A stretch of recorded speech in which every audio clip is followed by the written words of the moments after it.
Everybody, NWA Prepper here. Ta-da!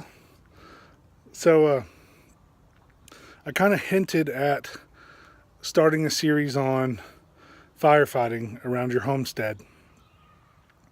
And so today I'm going to do, not counting the intro, I guess this is the first real installment of that firefighting around the homestead. So always remember, let's get ready. All right, everybody.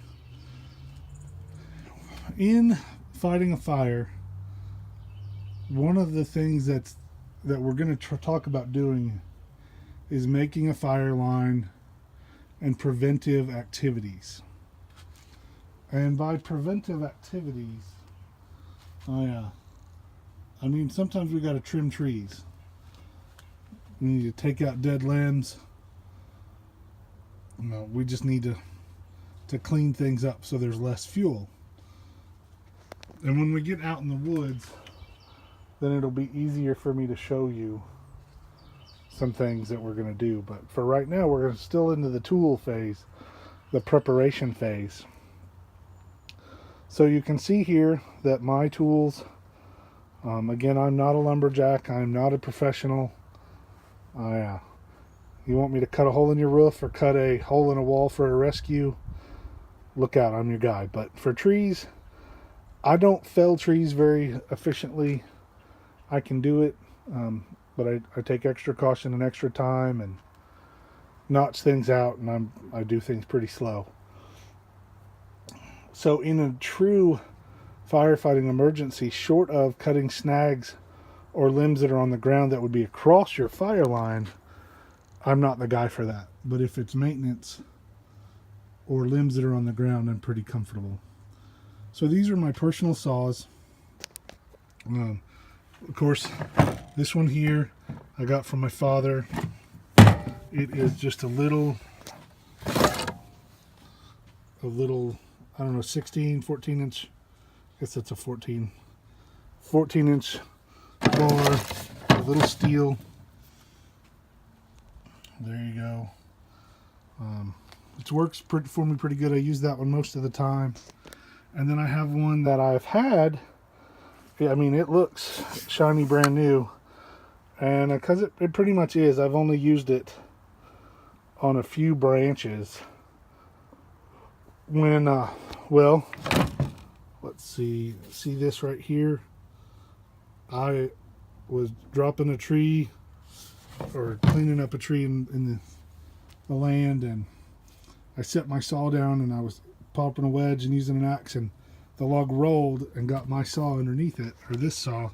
So I got this saw out to cut the tree off of this saw, and then I used that for the rest of the day. I got this saw when I thought you had to wipe everything down and keep a rag in there and clean it up and make it nice and neat, and oh no, I got a scratch on my saw. And so that one's had a much more sheltered life than this one that I just throw around and use more often. Again, I don't heat by wood, so the only time I use it is for clearing land and debris and storm damage and things, and a little bit in my camping world. So I've got a pull-in that's got an 18-inch bar on it, and it's a nice saw. I'm not dropping trees for a living, so an inexpensive saw like that and an inexpensive saw like this work fine for me. I do take care of them. I keep the bars covered. I keep the chain sharpened. I keep an extra chain, and I threw it in here because there's always bar oil down there, and so my brand new chain I keep in there on purpose, because I've got a bag that I keep things like my tourniquet and my bandage and oil and tools, and I keep in there. But I keep the new chain for this saw in there because oil seems to be my friend in that. So I have the whole case for that one. And this one, I've never had the whole case. When I got it from my father, it just had, I don't even know that it had that. Anyway, so I didn't have a case for that.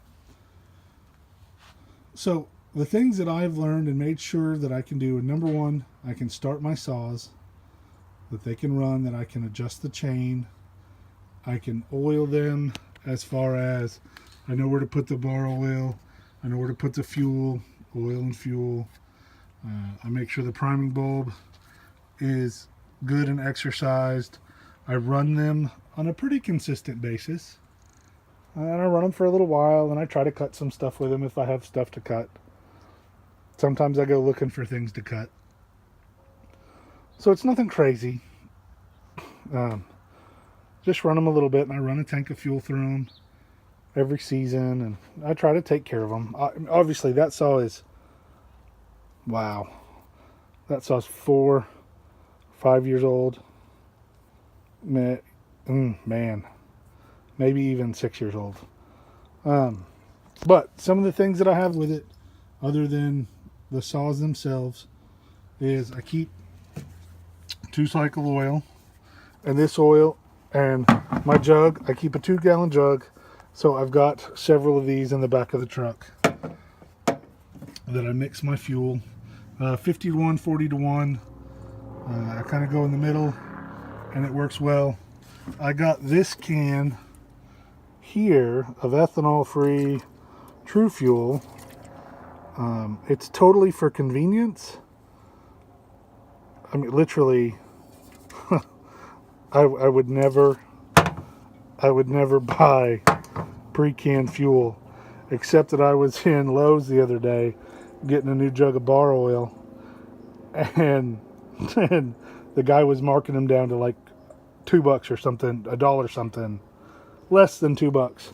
And I thought, well, it's pre-mixed, it's ethanol free, I can put it in, toss it in the truck, and then I've got a little bit of fuel ready to roll in there. Let's see, easier startups, blah blah blah. It's got an additive in it, I read on here somewhere. Anyway, there's an additive in it, kind of like stable, I would imagine, so it's made to be in the can longer. Then I've got bar and chain oil. Some people use used motor oil. I don't change my own oil. I'm not saying I don't know how, but I don't. So I don't have that, and I go get this, and this will last me quite a while. And then of course and this is a combat dressing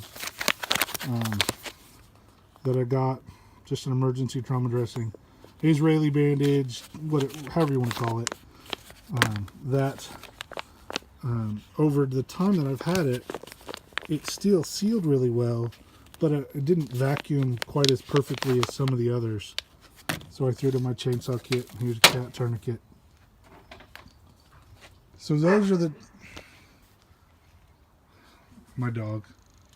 So those are the supplies that I need for my power saw, for limbing, because my goal is to cut snags out of trees that are going to fall from where there's a fire to where there's not. We call that line the fire line.